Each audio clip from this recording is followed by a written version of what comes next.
It's time now for French Connections, our weekly look at the intricacies of life here in France with Florence Villeminot. The countdown has started for the 2024 Olympic Games in Paris. There's just a year to go. There's a major question hanging in the air, though. Will the capital be ready? Well, it's likely to be a photo finish, Erin, before the opening ceremony on July 26th, 2024. Now, if authorities say they're confident that all the infrastructure will be ready for the Games, a number of challenges remain, particularly regarding security, because some 10 million visitors are expected during the Games. And keep in mind that usually, in a given time, the population of Paris is 2.1 million. So that's quite an influx of people.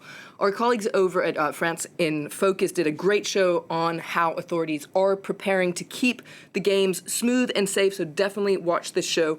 Transportation is also going to be another major headache, and if you've taken the metro in recent days, you'll know that Paris, as it is already struggling with the crowds. The service has been quite subpar in recent months as it is, so it is a race against time to try and prepare the network for this influx of people. Le monde. Passengers packed like sardines in trains, platforms, or on escalators. Rush hour is bad enough as it is. But what will happen in the summer of 2024 when 10 million additional travelers will descend upon the City of Light for the Olympic Games? When putting forward its candidacy, Paris had stated an ambition that all spectators would be able to go to events by public transport, on foot, or on bicycle. But this goal seems unattainable.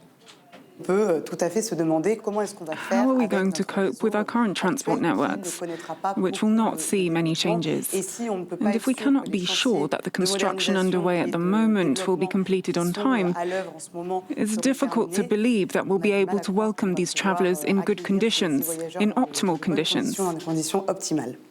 Paris was counting on the Grand Paris Express, a colossal project to modernize and expand its transport network. This means the introduction of several new metro lines.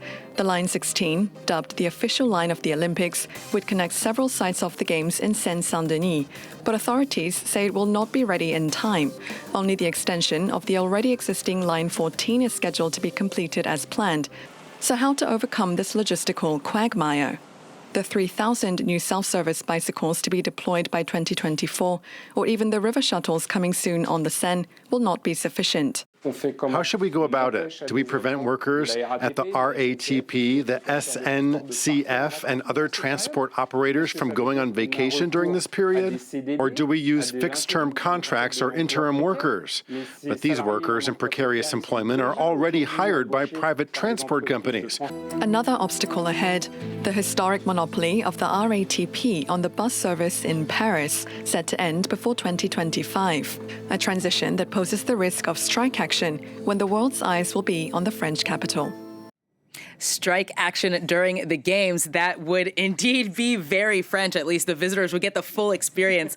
But it seems that authorities have already broken some of the promises that they made for transport. What about the promise to clean up the River Seine for the Games? Well, the beloved River Seine is set to play a starring role in the Olympic Games. It's going to feature as the scene of the opening ceremony, where boats will go down the river, and there will be 3 aquatic events as well, including the triathlon.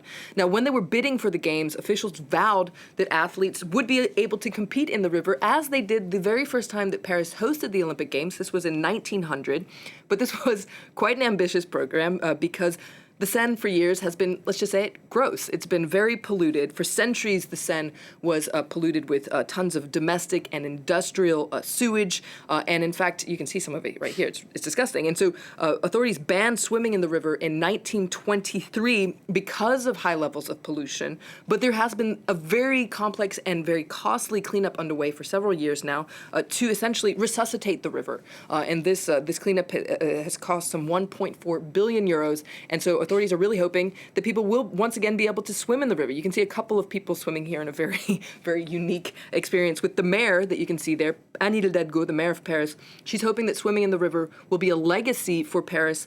In 2025, there will be 3 public sites that will open for you and me to go for a dip. I'll let you go first, and I'll be right behind. We can both let them go first because I don't think I'm ready for that. All right, how about ticket sales? Olympic organizers had promised accessible games for all, but a lot of French people have been let down, myself included. I will say. I'm along with you there. Now, organizers did keep 10% of the 10 million tickets at the affordable price of 24 euros, and they tried to make access to the tickets fair. They set up a lottery system, essentially, for French people to be able to buy tickets, or people living in France to be able to buy tickets. But unless you got really lucky and an early draw, those prices went up very fast, I must admit. It was beyond my budget.